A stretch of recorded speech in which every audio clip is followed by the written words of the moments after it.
Hi, good afternoon, everyone. Welcome to our Saddleback webinar today. My name is Liz Mangus, Literacy Specialist with Saddleback Educational Publishing. Welcome. If you're able to join us live, we are very, very thankful. For those of you who are catching us on the recording, welcome to you too. We are just thrilled to be able to share these learning opportunities with you whenever you can join us. So go ahead and find your control bar, which is at the bottom of your web browser window. That is where you will find your chat, the Q&A, and the live transcript option. We will be using the chat today to communicate with each other. So just a reminder, when you chat with us today, please be sure to select panelists and attendees from that drop-down area, because that will ensure that everybody who is joining us today will be able to see your comment. If you don't do that, not everybody will see it, and it's not as much fun that way. So we want everybody to be able to see what it is you'd like to share. So select panelists and attendees before you hit send on your chat. The Q&A area will be where you can place your questions, either for Saddleback or for our presenter today. And we will address questions at the end and then perhaps throughout as well, depending on how, if the questions are like burning or if there's a trend, we'll see how that goes, but we'll definitely get your questions answered. And if you would like to take advantage of subtitles, please go ahead and select live transcript and then select show subtitles, and that will turn on the captioning for you. All right, so we're going to start right at 3 o'clock Eastern time. I just want to remind everybody that we are on Twitter. Saddleback is on Twitter, and our presenter, Sarah Otto, is on Twitter as well. She has two handles there for you. So go ahead and follow us, say hello, let everybody know that you are either joining us for this great learning opportunity today or that you watched the recording. We love to hear from you. All right, we'll get started in just another minute or so. Let's say hi to Sarah. How are you today? Hey, I am doing just fine, Liz. Really excited to get together with everyone today and in the recording. How are you doing? I'm great. Look at this. We already have people jumping in to say hello. Yes. Hello, everybody. Oh, this is great. All right. And we have some international guests with us today. Thank you so much for joining us. This is what makes our webinar so much fun, is having the participation from the audience. And of course, our great presenters always coming on to share their wisdom and their expertise. So, all right. It takes a village, Liz. It takes a village, doesn't it? Absolutely, yes. All right. So our topic today is, we get a lot of requests for webinars that are specific to secondary newcomers. And this is a favorite, we're Saddleback Educational Publishing. We publish for this group, among others, but we love secondary newcomers, and we are thrilled to be able to bring you this specific content today. So how do we put these students at the center? How do we make sure that we are fostering student agency with our newcomers? Sarah is here to discuss this with us today, and she's got a great session. Let me introduce Sarah for those of you who don't know her. She is a professional development specialist, and she is passionate, you'll see, she's passionate about supporting and improving cultural understanding, communication, and collaboration. She enjoys working in public and private schools, universities, nonprofit organizations, and corporations across the US and internationally. Since 2000, Sarah has taught learners from pre-K to adults from over 40 different language groups. She has a master's in curriculum and instruction with a focus on social justice and urban education, and she has earned certifications in general education, ESL, bilingual education, reading specialist, and coaching and mentoring. When I told you we have experts here at Saddleback, I wasn't joking. She has also earned a leadership certificate in diversity and inclusion from eCornell to strengthen her knowledge base and support for leaders inside and outside of education. Sarah founded Confianza in 2015, and she is the author of The Language Lens for Content Classrooms, a guide for K-12 educators of English and academic language learners, published by Learning Sciences International. Great book. Definitely check it out. There it is. All right. Sarah, welcome. Thank you. I'm going to let you take it from here. All right. Thank you so much for that warm welcome, Liz. I will tell you that I believe everyone comes with expertise. So when I get called an expert, I always want to say, but everyone is coming as an expert in some way, shape, or form. So welcome to all of you with that in mind. And of course, we know that our students are experts in many things as well. It's not always about the teacher. It's about learning from our students, which we're going to dig into today. So I'd really like to thank Saddleback for having me today. I feel so fortunate to be connected to this network. I love seeing ideas, introductions in the chat. Please keep the chat going. I will be asking you questions as we get going. I will be hoping to learn from you as well. That's the power of community. So with that in mind, please feel free, to engage in any way that makes sense. Either sit back and relax, especially if you're joining us in the archive, or if you're joining us live, please do feel free to use the chat. I see some of that already. So thank you. We will be sharing, links and handout with you for those of you joining us now or later. So let's get into it. I just can't wait to talk about this topic around supporting secondary language learners. It's where I spend so much of my time as an instructional coach and leadership coach, and where I have spent so much of my career as a teacher. And I won't go into too much detail about my work because Liz did such a thorough job of introducing me, but I will say that I'm very passionate about the work to underscore that. And at Confianza, we're really all about equity, language, and literacy. So we're very familiar with the terms often ELL, right, for our students. However, for us at Confianza, we're all about what do we need to do as educators. It's the equity-based mindset that we all need to have, and it's language and literacy in every classroom, no matter what we teach. That's my mission. And I invite you to stay connected, as Liz said, with us online. And, if at all possible, in other ways that I'll be sharing with you later on. And I do invite you to check out the book if you're interested. It's really designed to be quick, bite size, as I like to say, chunk and chew different concepts around supporting equity, language, and literacy in any classroom. I think it's all about love. The word confianza means mutual respect and trust. I learned that when I was living and teaching in Puerto Rico and working in Spanish bilingual communities. And I thought, what a beautiful word. Not all words translate and not all concepts translate. So it's important to recognize that every language brings something different. And of course, starting with our students is really what we're talking about today. So wishing everyone a wonderful back to school, as some of you have already started. Some of you, of course, have been in school now for months, some of you 2 months, wherever you are in the back to school. Wishing everyone a really warm welcome in that. So what we're going to get into today is, as Liz explained, how do we meet our students in this confianza way, where we're not necessarily saying that we have all the answers, but what can our students teach us, and have really almost like a co-equal relationship to some extent, because we're learners too. We don't have all the answers, and teaching isn't about having all the answers. Teaching is often about having students ask questions of our students. And particularly when we're working with secondary newcomers, such a special group, that's not a monolith, right? Students coming from all different backgrounds, no matter where you teach or lead. You could be working with students from one language and cultural background or many. And so it's important that we think about who they are and bring that in and design the learning around them. And I think you already believe that. That's why you're here. So let's get in on that and start the work together. I'd like to hear a little bit about you, first of all. And thanks, Robert, for getting the chat going there with culturally responsive teaching, with validating, affirming, bridging. Yes, yes, yes. So here's my question for everyone joining us live. If you think about your students, I'd like to know in the chat, first of all, where are you? Some of you already introduced yourself. Great. And what language groups are you working with right now, whether you're a teacher, coach, leader? Here's an example from one of my international schools that I support. This is happens to be from the International School of Bucharest in Romania. You can see we have English, German, Japanese, Romanian, and of course, Turkish.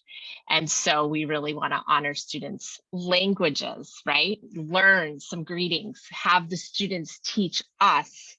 Even if students are not having literacy skills in their home language, there's so much we can do with oral language, and there's so much we could do by just putting language on the walls, having it in the school, having it in the classroom. Thanks, Neri. Nice to meet you. All right, Lindsay. Thanks, Delia. Love seeing your introductions. And I love hearing all the different language backgrounds. Rowena, you're working with 12 languages and you speak 2. Amazing.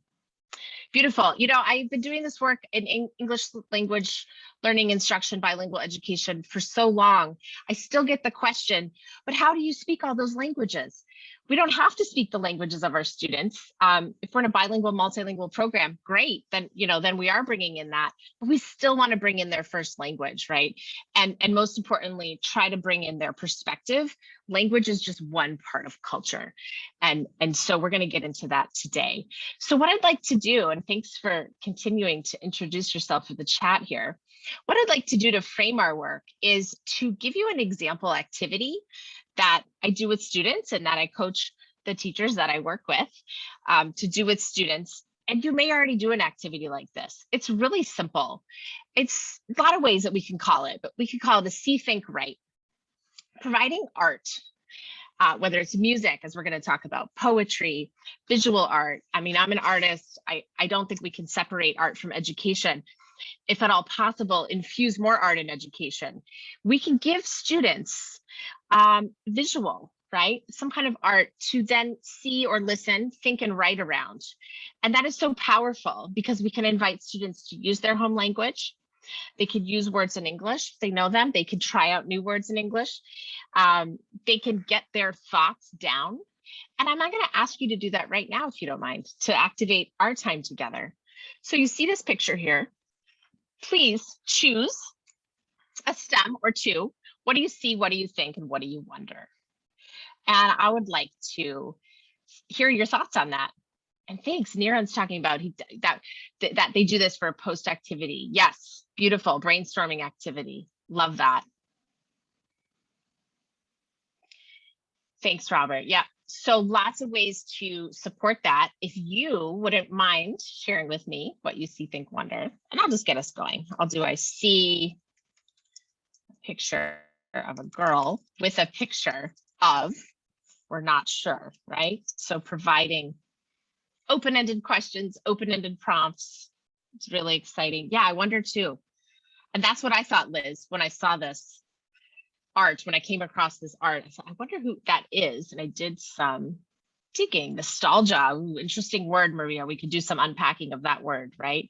Perhaps the grandmother, yes, perhaps an elder. Well, I'll tell you, this is actually a piece of art near where I live. I'm in the Providence, Rhode Island area in New England, outside of Boston.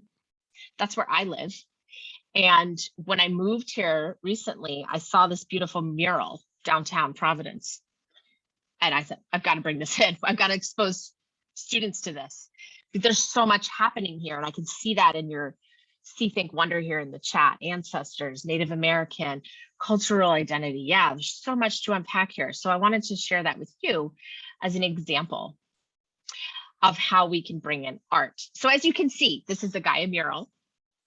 And this is a princess, right? And she is representing Indigenous communities, not just the ancestors, as some have already said, but of course, this fight against erasure.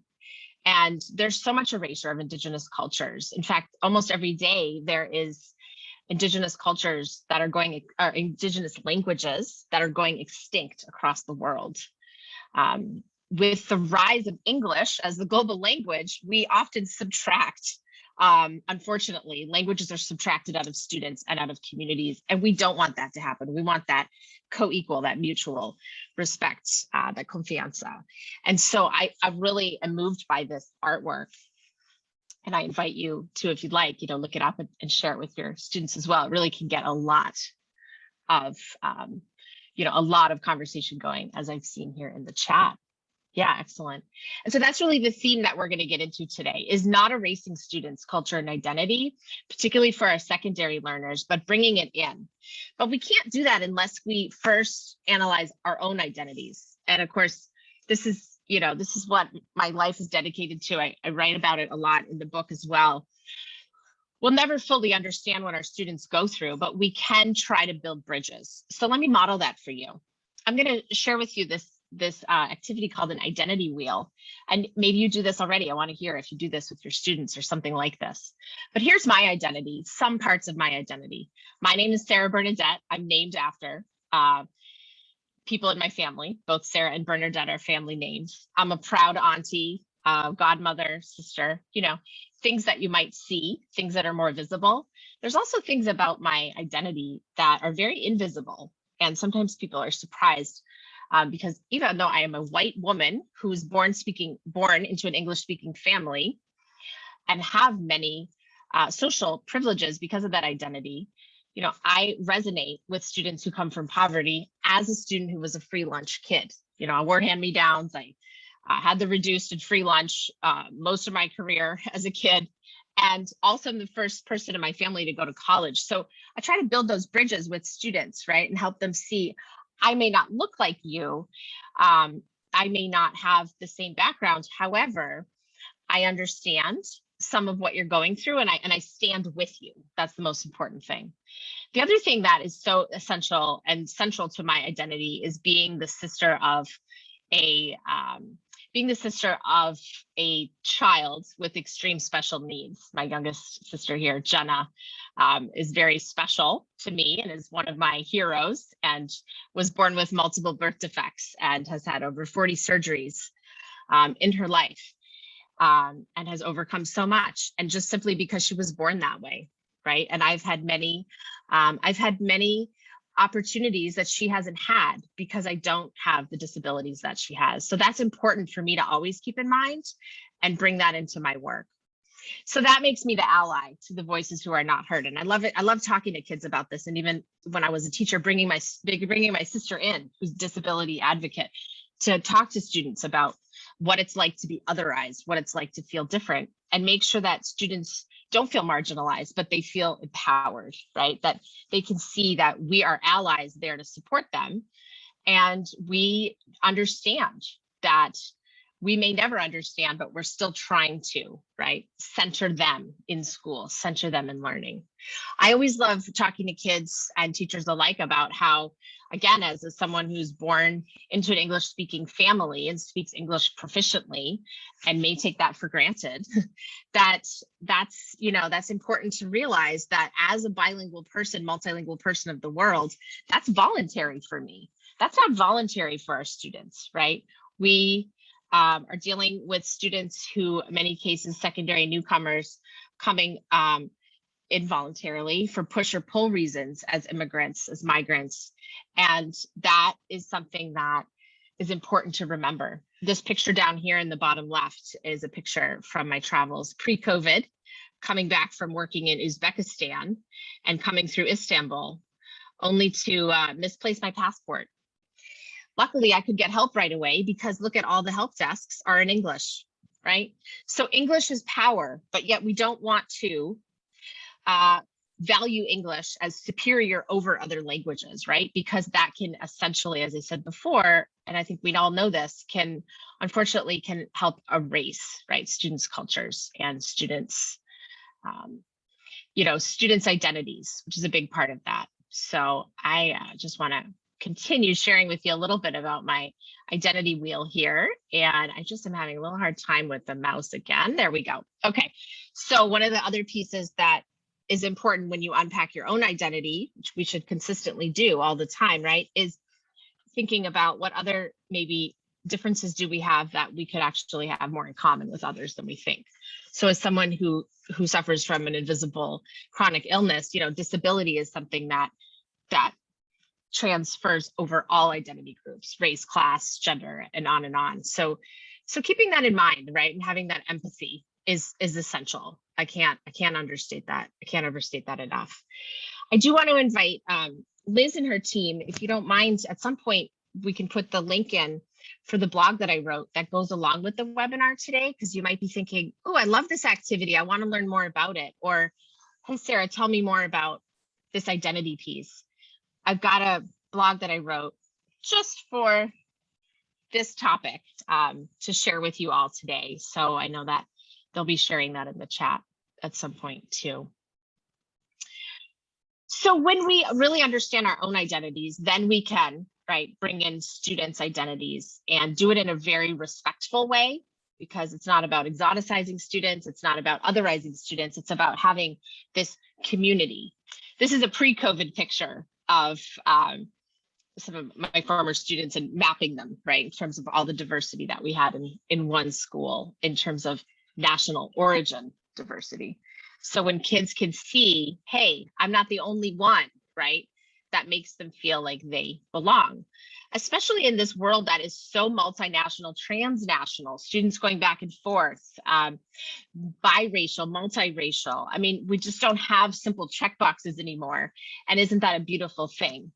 So as I always talk about, that's the new mainstream. When we think about secondary newcomers and then maybe mainstream students, no, we shouldn't separate them. Maybe we have a newcomer program. However, we want to make sure that the mainstream includes everyone. We want to be sure that the mainstream includes everyone. Historically, we know that English learners and many times secondary language learners at the high school level and middle school level, they're already perceived as so behind in reading levels, so behind in academics. If they've had interrupted schooling, they're so behind. That further, right, can otherize and perhaps unintentionally make them feel like they're not part of the mainstream. So the more we can include students, the better. And in the work that I've done, building newcomer programs and coaching newcomer teachers and supporting newcomer program leaders, I'm going to go back to this again, is starting with that identity piece of language being elevated. So not subtracting students' first language out of them, but bringing it in and doing it in a really intentional way. One of the ways that I've seen be really effective, and in one of my favorite newcomer programs that I helped design out here in the Boston area, we, the teachers create the first unit of every year for ninth graders coming in is, what are the benefits of being bilingual? And they have the students research, what are the cognitive benefits? What are the learning benefits? Global and social emotional. Isn't that amazing? So that then students can really learn, wow, being bilingual is awesome. Being bilingual is a superpower.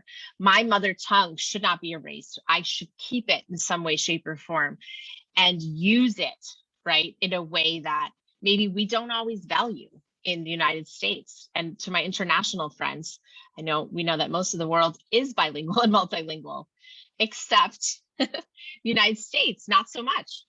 However, the United States does not have an official language. We often think English is everything. It is the global language, and it is the target language of instruction for many of our programs, but it doesn't need to be all that we do, right? So when we're working with secondary newcomers, we all know how important that is to share the benefits of that, not only focus on English. So thanks, Kristen. I see your comment already getting right in there in the chat. And that's a question for everyone. Do you share the benefits of being bilingual and multilingual? And if so, how? And you could even extend this question. How do you bring in students' home languages? Going back to our conversation before. So yeah, having cultural celebrations is amazing, right? Having students teach us and incorporating different holidays and making sure that students feel seen and heard. So we'll just keep the chat going for folks who want to contribute. It's always good to learn from each other across the miles here in our webinar. So when we are working with supporting and elevating the voices of our secondary newcomers, aside from honoring language and having students see the benefits of being bilingual, translanguaging, absolutely, being sure that, as I think, let's see here. Thanks, Nirhan, talking about Turkey being bilingual has advantages. We share common cultural things. Yes, I love that. Looking at different dialects, for sure. Look at all these great ideas here in the chat. And so that's part of it. And so when we're thinking of students that are coming in already with another language as adolescents, one thing that I think we can work on better as a field in education is not just thinking about building background. I hear that all the time. We got to build background. They don't have the background. Newcomers at the secondary level have a ton of background information. It's not always building. Building connotes they don't have it. It's activating. Activating connotes we're connecting to what they have and we're building on it. And language is so powerful, right? That's my work, the language lens. That's what we all do as language teachers. We know how important language is. We don't want to maybe connote that they don't have something. So I just encourage you to think about that if you haven't already. And so culturally responsive, yes, culturally sustaining too. And I always go a little bit deeper into equity-based. So equity-based is, what is that student's perspective and how do we build out from there? Let me give you an example. In a newcomer classroom before COVID, sitting with some students, coaching the teacher, and the student said to me, "Miss, I miss my grandfather. My grandfather and I had a dairy farm back in Brazil." I was like, wow, that's amazing. How many cattle did you have? What was the operation? It was something like 350 heads of cattle. And he was explaining all the things he did to me. And another educator had said earlier that day, this student doesn't have any background knowledge of math. And I thought to myself, wait a minute, that can't be true, because he ran a dairy farm with his grandfather. And when he's explaining his job that he had to me, and he left Brazil to come to the United States and left his grandfather behind, and all the things that, that were part of his story, it was so obvious to me that he had so much math. We just needed to connect it. And I couldn't wait to share that with the educator, to say, no, let's not be deficit based. Let's find out what this child's funds of knowledge are. In this case, dairy farm. In this case, bringing in his experiences as, as someone who could really teach us a little bit about some real world learning in this case. So I can't say enough about that. And I think that's just something that we always want to do, right? As educators of any students, but particularly when we're dealing with students that may be overage, that may have, quote, interrupted education, let's reconceptualize that. What kind of education did they have? Like this child from Brazil, what was he dealing with that we may not see because we're looking at it through a dominant culture lens? We're looking at it through a monolingual lens, perhaps even monocultural, when in fact, culture is so much more than that. This is an oldie but goodie, and it's come up through Zaretta Hammond's work and others, but this goes way back to the 70s, right? Surface culture and deep culture. Surface culture, as people have mentioned, holidays, language, music, food, important and part of culture. However, it's just the top part of the culture. It's just the top part of the iceberg. So we always want to think a little bit deeper than that. And if we can, try to understand those pieces, sort of like, I believe it was Nirhan talking about Turkey, things that might be things that we might not see. But just like when I was unpacking my identity with you, there are invisible parts of my identity. There's invisible parts of everyone's identity. There's deep culture in every kind of culture. So what kinds of values and behaviors and concepts might we bring in? Clearly, with this child from Brazil that I'm talking about, family was a value that he had, insofar as he left his family to come to the United States, right? To then have, more opportunity and leave that behind. And sometimes we just have to kind of reframe that, as opposed to they don't have this or they're missing this. No, what are they bringing that we can build on? So important. And one of the other pieces around bringing in students' identities, and this is getting a heyday again, which I'm glad about. Mirrors and windows have been around again for decades. And mirrors and windows is a really wonderful thing that you can teach your students if you haven't already, so that they can recognize what connects to their identity and what perhaps that's a mirror. What's a mirror? What's reflecting their identity or parts of their identity? And what is a mirror, or a window rather, a window into other people's identities? And I just love this framework. I always taught it to my students, and I think it's great that now when we're bringing in more anti-bias, anti-racist work into schools, yay, we can bring this framework in to both professional development and into the classroom. You can even just audit your classroom library. There's a blog linked on my blog. There's a whole list of blogs at the end of the blog there that go into more of all the topics that I'm talking about. but making sure that we're honoring students' stories, right? So how are we teaching them about the world and about their own identity? If we're only using windows, like classic literature, for example, or math problems about things that students have never experienced, or only bringing up white scientists, or we're not bringing in mirrors, and we're overinflating this windows, these, which is again often the dominant culture, when in fact we need to have a balance. So I always encourage teams and do this with teams to analyze their books, analyze their book library, analyze their math problems. And I keep bringing up math because people think math is universal. It's not. And we can put different cultural schemas into math problems as opposed to just more traditional, quote, American topics. Like, for example, I was working on a math problem with a team not so long ago where it was a problem about going to ride a Ferris wheel. Well, if you don't know what a Ferris wheel is, then you're not going to understand what the math problem is asking you to do. A Ferris wheel is a very Western thing, right? Like Western carnivals, going to American state fairs and so forth. What could we do to maybe connect that, or even bring in another, again, mirror versus a window? So it's so important. And I see Sarah's thought in the chat here. That's great. Yeah, I mean, just having kids analyze these things with us and be like, do we know what this is? Do we not know? How can we connect this to your experience? So just another chat question for you here as we move through this together. What do you consider windows? And what do you consider mirrors? Depends on who your students are. There's a Newcomer school that I mentioned before that I work closely with, several out here in the Boston area, but one comes to mind where most of the students are from the Dominican Republic or Haiti. So because they're from the Dominican Republic and Haiti, Caribbean texts, right? Things from those cultures are mirrors to them, right? In a different school, those might be windows, but we do want to have a balance and not, again, as the theorist who designed mirrors and windows, Dr.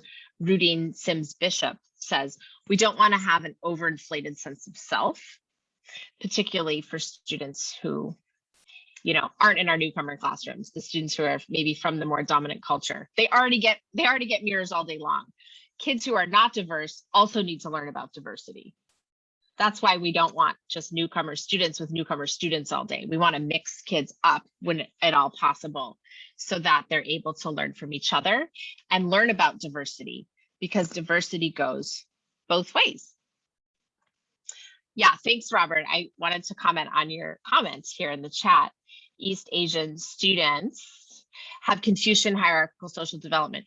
I mean, that goes to that deep culture, right? I mean, I worked and still support educators in Latin America as a very different discourse narrative model than beginning, middle, end, right? Like we have in Western literature. I mean, there's just so much deep culture in terms of learning, and it's always so amazing, right, to bring that in.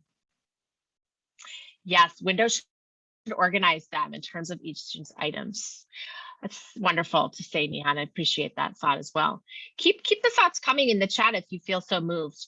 One of the ways that, again, is getting more popular, which is really exciting, but it's been around, is the work from our friends at Learning for Justice, which is a nonprofit. In the blog that has shared with you, there's various links to different examples of this work that we've done at Confianza. But even if you just Google social justice standards from Learning for Justice, if you're interested, this can really help organize newcomer curriculum. Several newcomer schools, I've probably worked, in 10, 15 different newcomer schools and helped them organize curriculum and help them organize programs. And in each one of them, I brought this in some way, shape, or form. Try to start the school year, right, with who are we? What's our identity? Benefits of being bilingual. Geography, where do I live now? Where did I live then, right? Identity, strengthen that learning community, promote that healthy self-concept. That's social justice domain 1. It's so essential. Then why not go into diversity, right? What if we can foster intergroup understanding, as we're doing a little bit here today? Like, who am I? Who are you? And how can we be respectful to each other?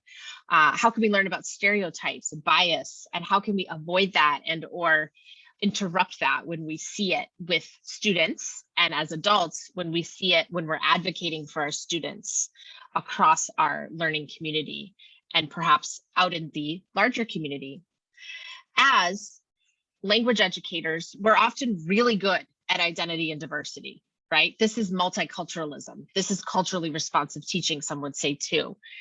What differentiates a more equity-based approach, in my opinion, and in my work and my research, is going beyond identity and diversity to two other domains of social justice education, which is really powerful for newcomer secondary students. It's powerful for all students, but particularly when students have, they're looking for a new place, they're adolescents, they're trying to belong, they see what's happening in the world around us. You can't ignore that, right? Classrooms are connected to the society. So why not bring in themes of fairness, unfairness, justice, and justness? What is prejudice? What is injustice? Not teaching opinions, but teaching critical thinking. Having students make up their own minds at a high level, even if they're not proficient in English. Having students who are newcomer at the secondary level take a stand on issues that matter to them and their own identity within their community. That's very powerful, because historically newcomers, and definitely at the secondary level, have been marginalized in many cases, right? We have decades of research around this, watering things down, doing just skills, not doing concepts, maybe not questioning, maybe not providing high-level texts or opportunities to think as deeply as they can. So that's why I always promote going deeper into things that matter to students. So a little bit more about that before I give you some examples. Got a lot of examples to share with you of what that can look like.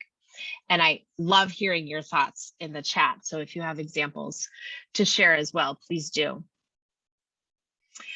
But if you're familiar with the work of Jim Cummins, you know, him and his colleague have written a lot about this idea of educators being social agents. We're not just teaching reading and writing and math and social studies. We're teaching all sorts of other things, right? We have opportunities in these diverse settings where we teach to either challenge what's happening in terms of equality and equity out in the larger society, or to reinforce that. In other words, we can keep the kids marginalized and separate and different, and maybe not challenge them and give them opportunities to understand who they are and to stand in solidarity with them and talk about real issues, right? That is going to be challenging the status quo. The opposite of that is reinforcing the status quo. And we already know that 90% of language learners in the United States are students of color. So we can't ignore race when we talk about language, and we need to make sure that we're not perpetuating what's already happening out there. So just some stats for you about that, right? We have over half of the students that we're working with that are Black are speaking English are speaking another language other than English, right? And we're not just using the word Black. I think that's a really powerful word, but always ask kids, how do you identify yourself, right? I have worked so much with the Puerto Rican community and other Latinx communities, and students and families alike have said, you know what? I consider myself Black, Puerto Rican, or I consider myself Afro-Caribbean, or I consider myself Dominican. Like, it's not our job to identify students, it's their job to identify themselves. And so thinking about that is key. As we said before, bringing in the mirrors and the windows, but allowing students to make these connections, not just saying, oh, you know, you're Black, let me share a book with you about, you know, Black trauma. That's not always what students are identifying with. So really making sure that we get to know them, right? And in the work that I do with students, as I'm going to show you some examples, you know, letting them tell us what they see. So there's an example of what Jim Cummins, who I adore and cite, you know, in my book, in my work, calls identity texts. And identity texts are a wonderful way to start the school year. And perhaps you already do things like this, so please share. But it's a great way to have students tell us what they see. Here's one example of an identity text. Here I am with my students, and my secondary student is on the left here. And her job was to take pictures and create a book about her life to help me get to know her.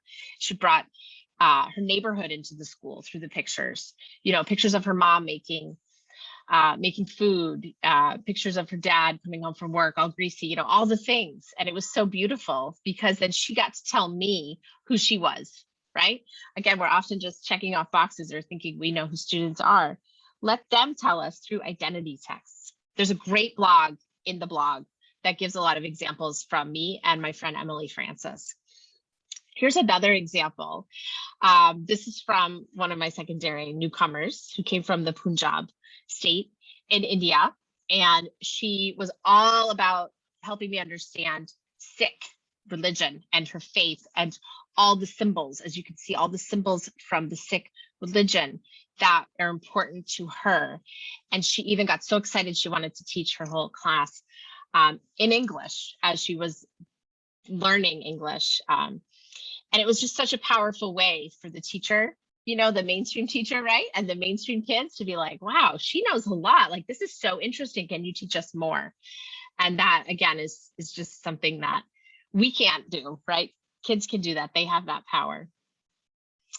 This is an identity text from a student that I got. It was a secondary newcomer in my teaching, and she wrote an autobiography. She wanted to do it page by page.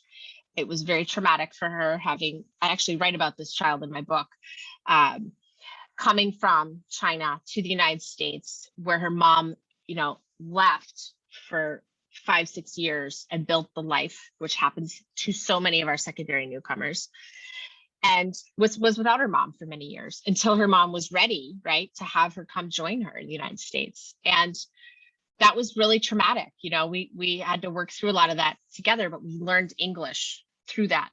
She was also able, I'm going to come back to that one. This is from her as well. She was also able to bring in Chinese, and in this case, Mandarin, and teach me, right? And also some of the students. She was a little nervous about that. We don't want to put students on the spot, right? Or, as I said before, exoticize them. Like, oh, you're different. Teach us everything. No, we want them to feel right, not otherized, but also we want them to feel power because they are powerful.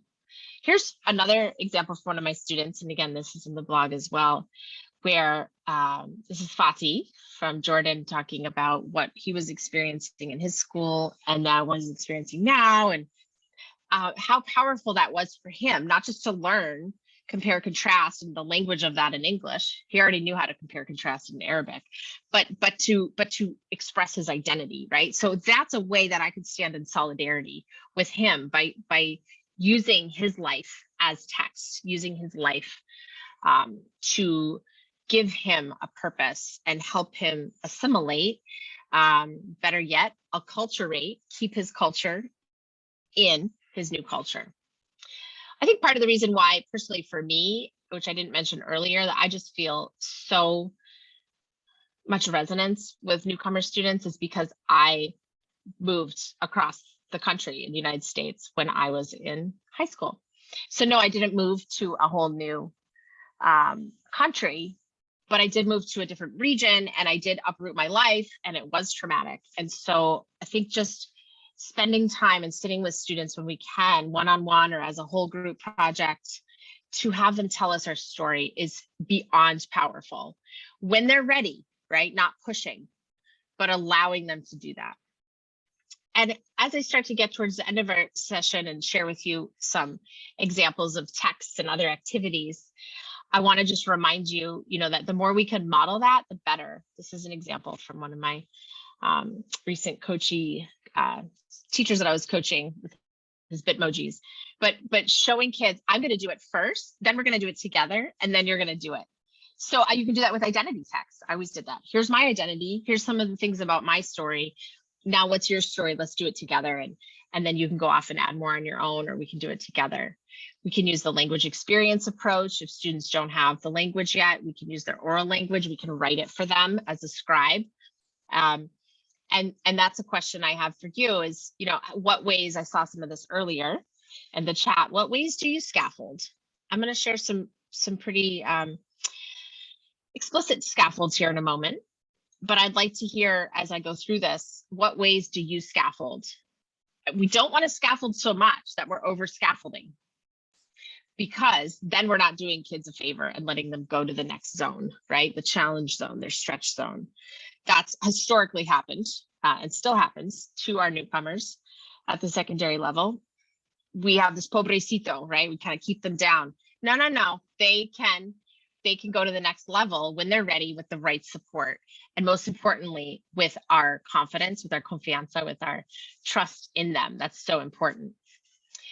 So if you want to share some scaffolds as I go through this, another chat question for you here is mentor texts. So as I give some of these examples of texts and scaffolds, I want to share with you, just like I did earlier with the art example, with the Indigenous princess, we can bring in poetry. I mean, the power of the internet is incredible. And this is an example that we're not going to have time to look at, but Elizabeth Acevedo is an amazing poet, and students I found in working with her work in classrooms respond well, and it gets the conversation going. This is a piece called Afro Latina, where she's identifying herself and her struggle with that, which again gets kids thinking about struggle. And even us, if we haven't had that experience, as most teachers are white women, or whatever background you're coming from, how can we build those bridges to the students, by using poetry, by using art?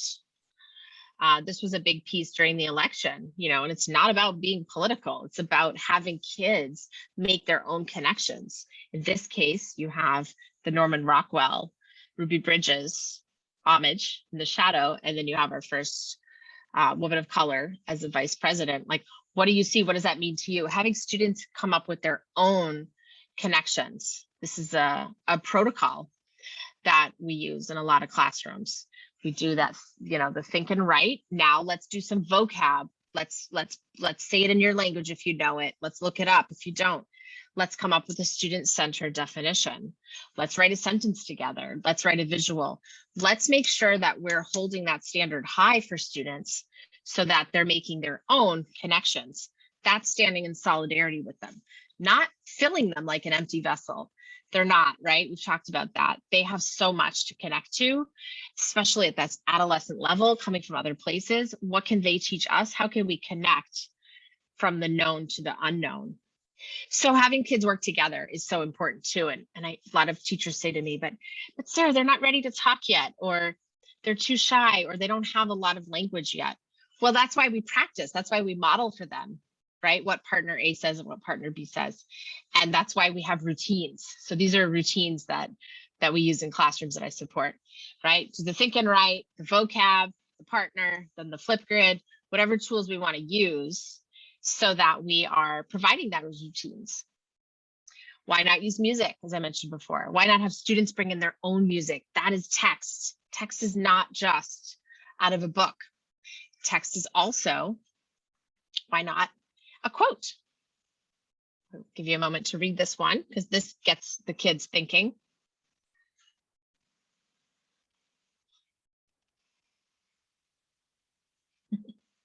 It would be nice if you gave him a fishing rod.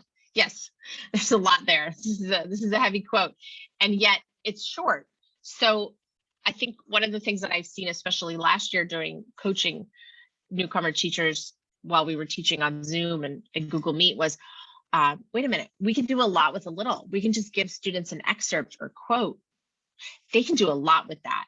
We can do a lot with that. We can take something like in this case by Jason Reynolds, and we can rewrite it in our own words. We can do shared writing together, right? So we can also use it in this case, the red are verbs. So we can use it to teach grammar, not separate, not grammar worksheets, not things in isolation, because that doesn't go into long-term memory as much as teaching in context, right? So using, again, as Robert said in the chat, mentor texts that have a connection with students' cultures and life experiences. Jason Reynolds, amazing author. If you haven't seen his stuff, he has a lot of free stuff out there.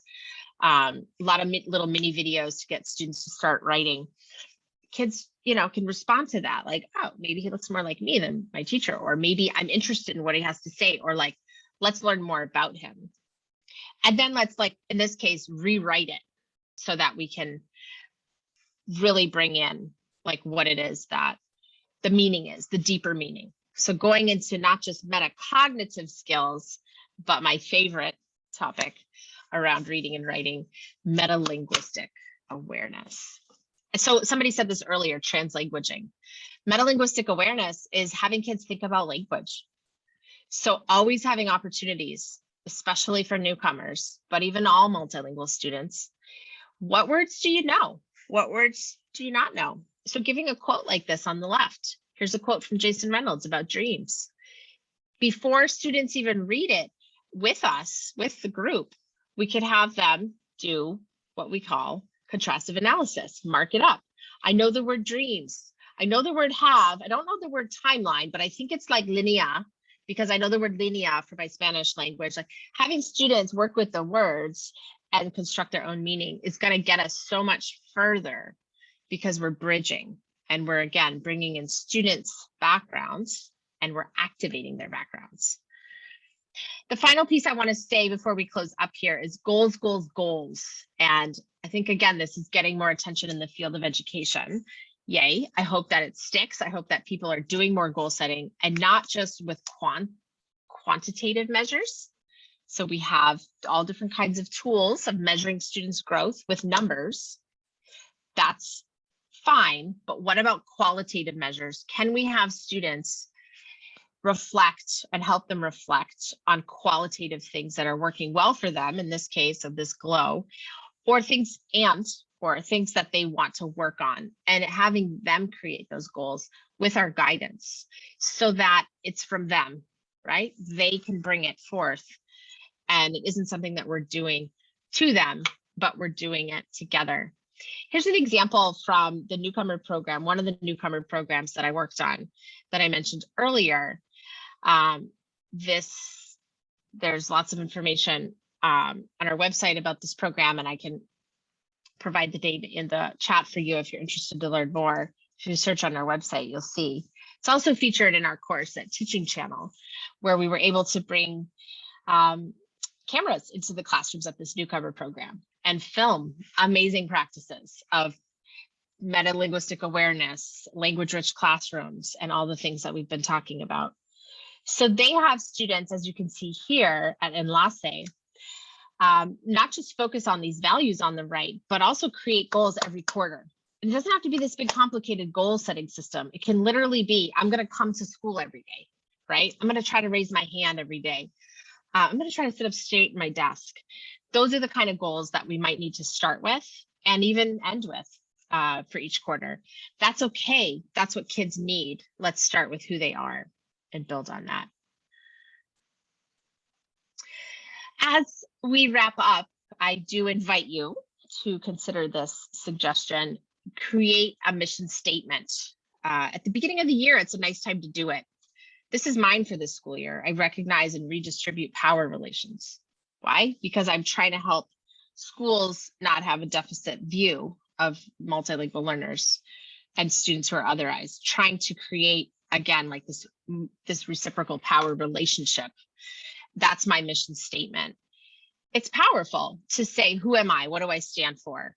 Put it on a Post-it note. Keep it on your desk. Put it in your lesson plan book, because it's going to be, it's going to be challenging. Working in schools is no joke. It's challenging.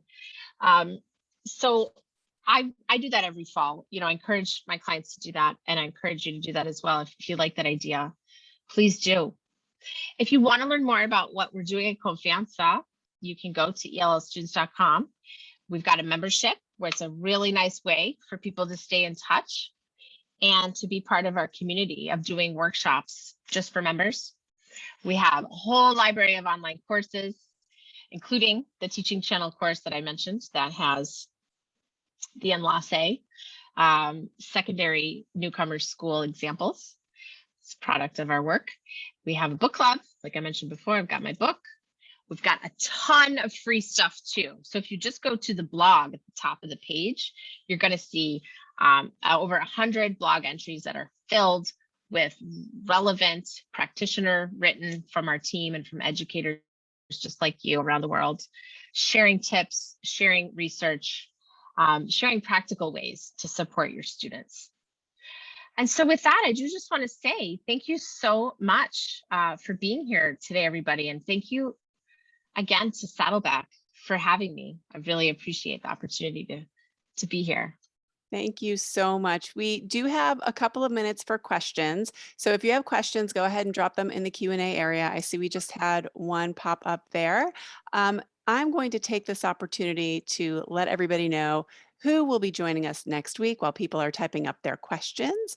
Let me share with you that next week, not next week, I'm sorry, it's in 2 weeks. I almost forgot. No webinar next week, everybody. But we'll come back the week after for September 16th, where we will have Dr. Andrea Honingsfeld. I know many of you know her work. If you don't, even more reason to join us.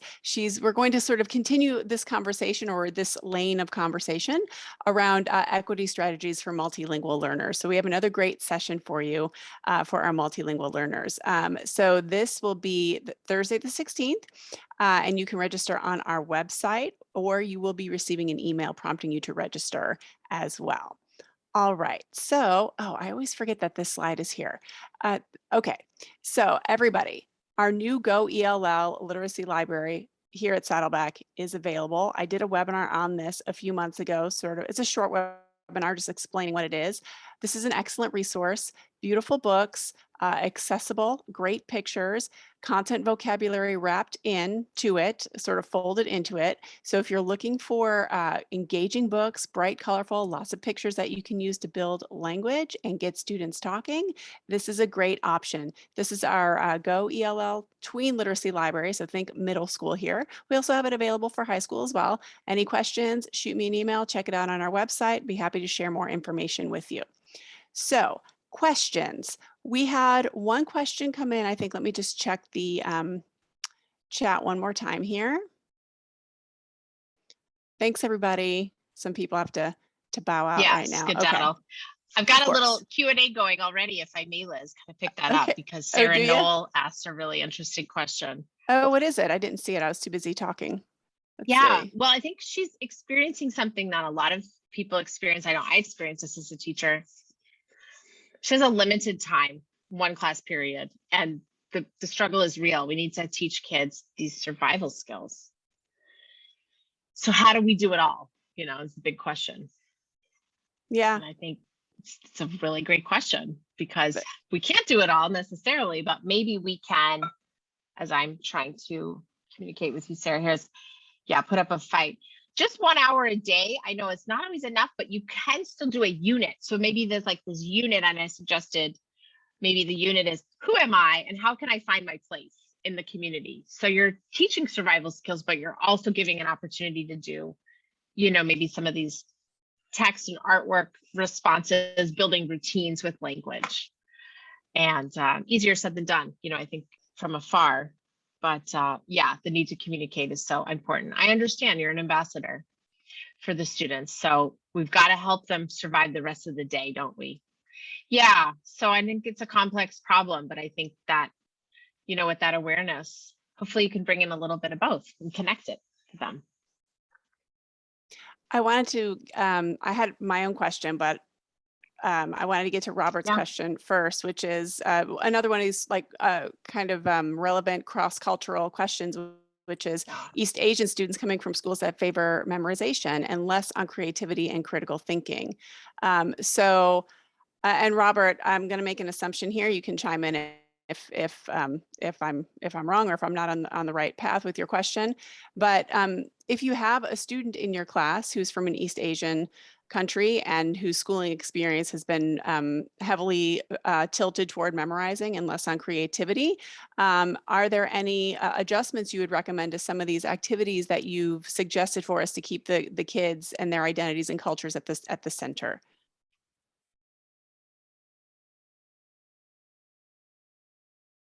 Sarah? Oh, are you asking me? I'm sorry. I thought you were asking Robert. I'm asking everybody. Oh, great. I Well, thought I I can lost chime audio in. for a moment. I'm Yeah, sorry. no, you're fine. I was thinking Robert, but please, yeah, anybody contribute in the chat. I mean, it's such a great question.